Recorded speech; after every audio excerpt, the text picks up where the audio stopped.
There is a precise 3-second window between the moment you decide you want something and the moment your finger taps the glass to buy it. In that window, a physical reflex takes over. You know the balance. You know the budget you made. You know the name on the card and the exact amount of debt it already carries. And then you buy it anyway.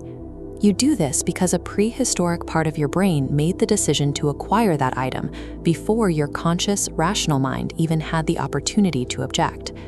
Financial change doesn't start with a better spreadsheet.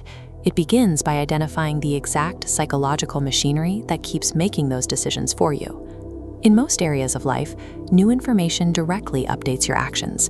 You learn a road is closed, you take a different route. But money operates on entirely different rules.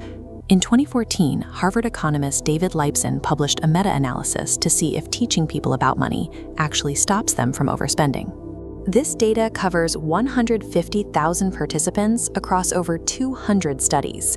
It shows that standard financial education programs improved real-world financial outcomes by less than 0.1%. Knowing what to do has almost no predictive power over what you actually do. Logic fails because it is a modern tool trying to override an ancient survival drive. To see how that drive works, we have to freeze the timeline of an impulse buy in the middle of the scroll, specifically in the seconds before you add an item to the cart. In the 1950s, neuroscientists James Olds and Peter Milner accidentally hit a specific region in the brains of rats. When activated, the rats began pressing a lever over and over, ignoring food and sleep entirely, just to stimulate that exact spot again. This chart shows the brain's seeking system. Dopamine spikes in anticipation of a potential reward, not the reward itself. Online shopping maximizes this spike. Each scroll feeds the anticipation, pushing chemical levels higher until the buy button offers release, followed by a steep neurological drop-off. You aren't shopping for the product, you are self-medicating with anticipation. Because that chemical reward resets to zero the moment the order is placed, the seeking urge begins again almost immediately. If we rewind further, before the app was even opened, we find the emotional trigger.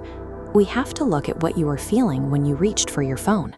A 2004 study at Carnegie Mellon compared participants who watched a neutral video to those who watched a sad film clip. Both groups were then asked to set a price for a common item. The group experiencing sadness priced items 300% higher than the neutral group. Emotional emptiness causes people to undervalue what they already have and overvalue what they might acquire.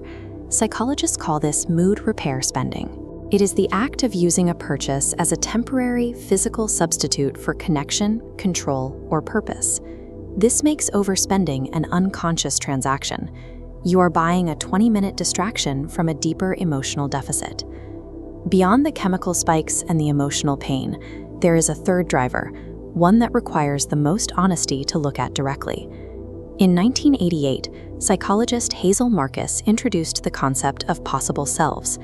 These are the mental images we carry of the person we believe we should already be. Every purchase is a vote for a possible self. Gym memberships or business books are attempts to bridge that gap with products instead of progress. This is why financial shame causes spending to accelerate. Shame attacks your self-image, triggering a desperate urge to buy something to feel adequate again. Consumer debt tracks the physical cost of trying to buy a better version of yourself, rather than becoming it.